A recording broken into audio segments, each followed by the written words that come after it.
everyone, hope you all are doing good. I think that you all had watched the lectures of part 1, 2 and 3, and those who didn't, just go back and visit the previous lectures of this poem and then come back to this one. So today we are going to continue the rest of the part, that is a line by line explanation of the third stanza of this poem that was left in our last video lecture, along with its critical analysis. Here comes the text of the poem. You can see it on your screen. All of you follow the lines of the third stanza, which I will be reading out. So let's just begin. And the last one, that is the third stanza, is like this. I'm just reading out the lines. When aunt is dead, her terrified hands will lie, still ringed with orders she was mastered by. The tigers in the panel that she made will go on prancing, proud and unafraid. These lines means that the poet, that is the Adrienne Rich, the female poetess Adrienne Rich, is the poet of Aunt Jennifer's Tigers. The poet says that one can easily sense Aunt's desire for freedom and fearlessness through her design she made, that is the design of tigers. The embroidery, the stitching she made of the tigers. Further, she says that it is not possible for Aunt to achieve this freedom during her lifetime, because she was having a dominating and a rude husband.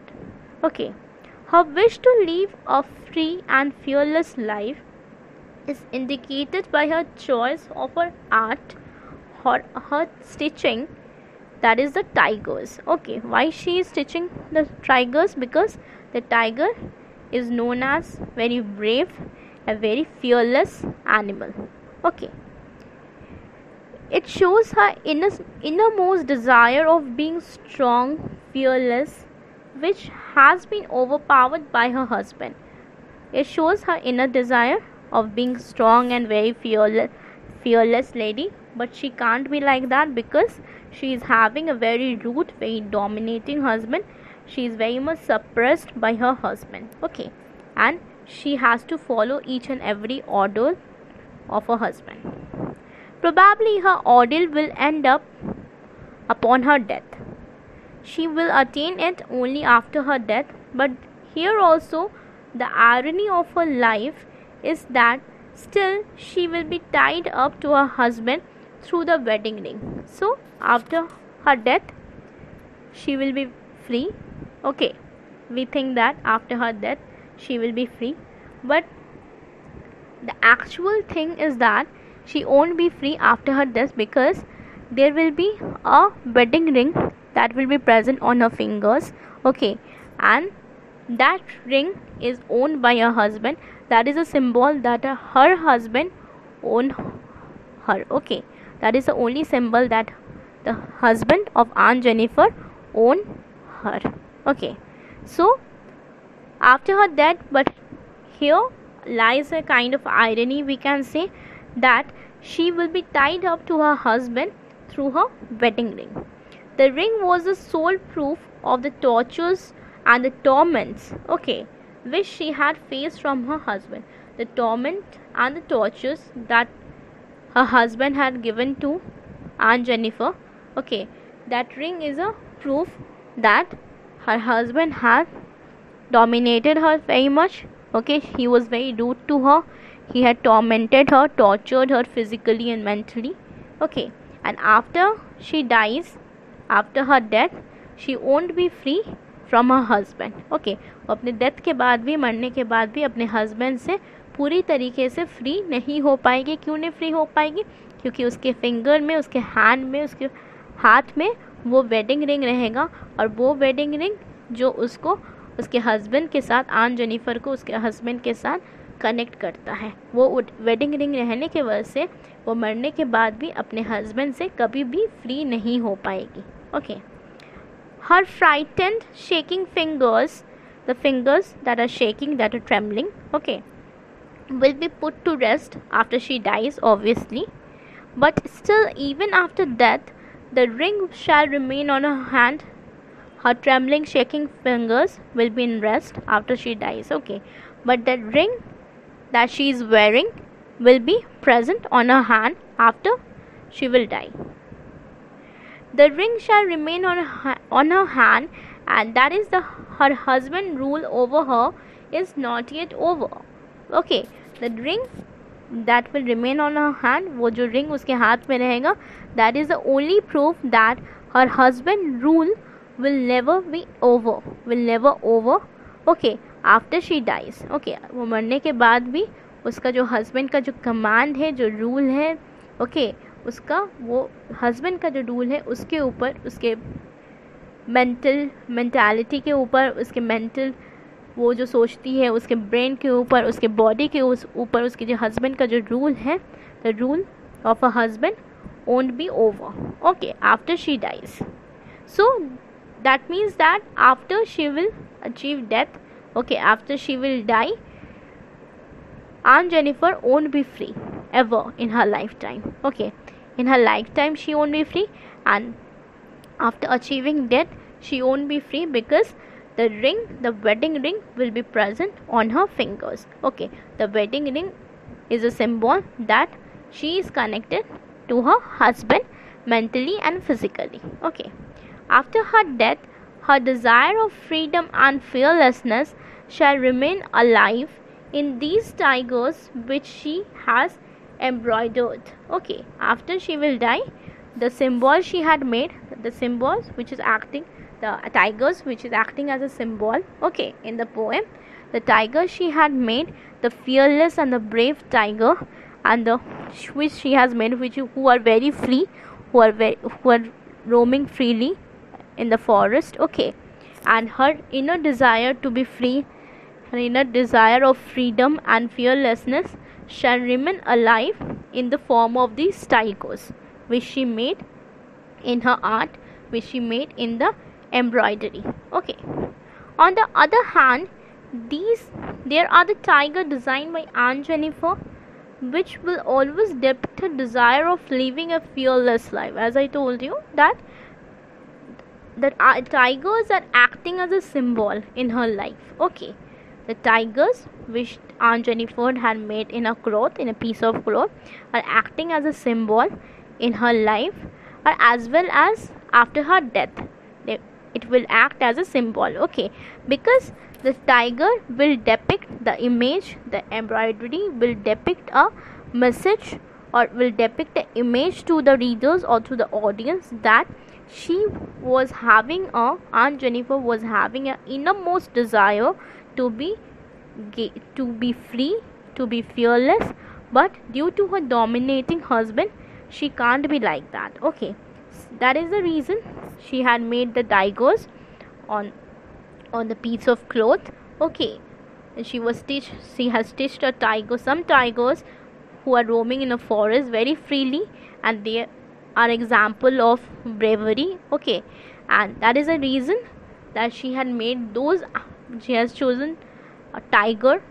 Okay, and that is why the tiger will depict Aunt Jennifer's innermost desire to be free and fearless. Okay, so Aunt Jennifer, which will always depict her inner desire of living fearless and free life.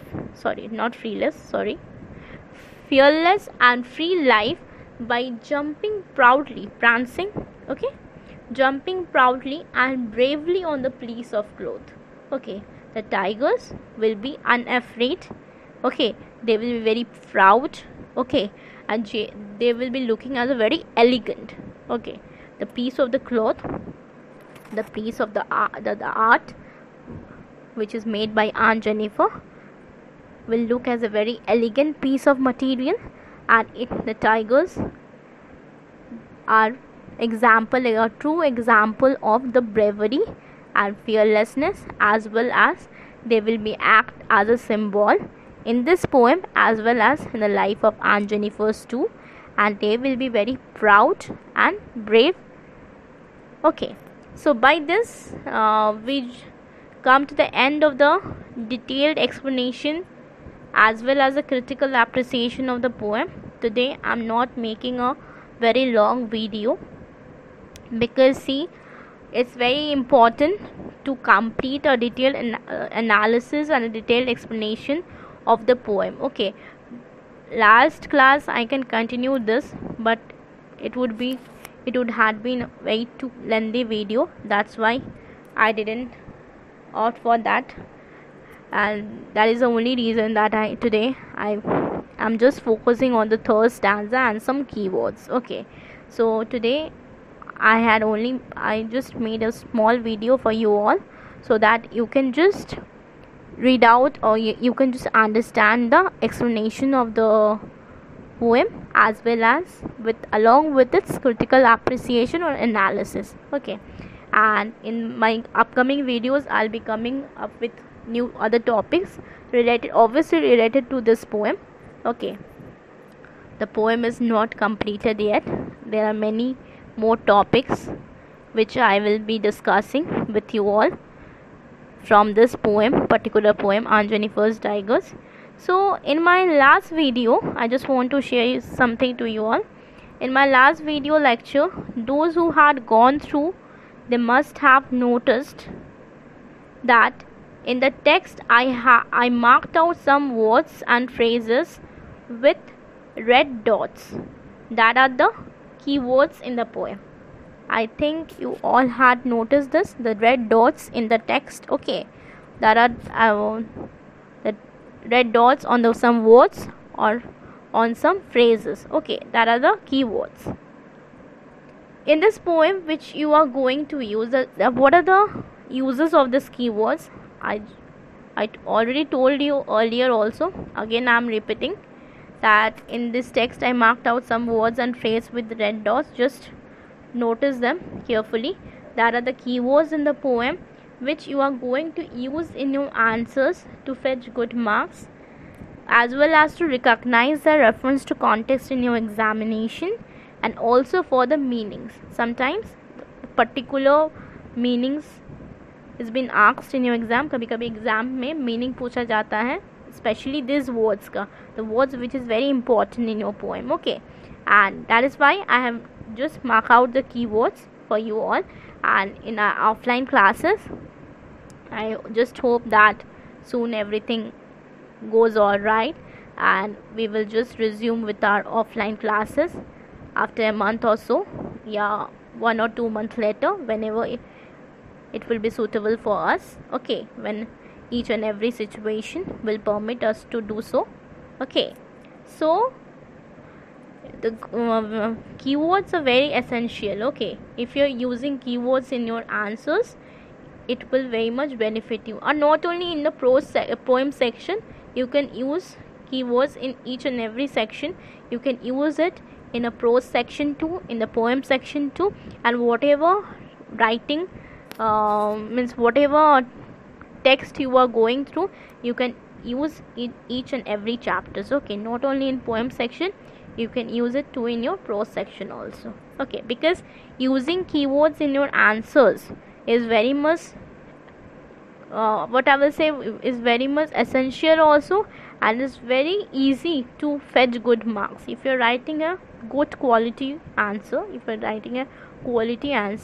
okay, it will benefit you all. Okay, so keywords are having various roles, as I told you earlier, that they are denoted with the help of double quotation mark and underline. You have to just underline the keywords, and they are just written within a double quotation mark. Okay, in my last lecture, as I marked the keywords with red dots, okay, so today I am going to list down the same keywords. Okay, जो keywords हम last class में last lecture में mark करवाए थे red words से, red dots से, वही same keywords को I just had listed it down for you all. Okay, So today I'm going to list down the same keywords for you all.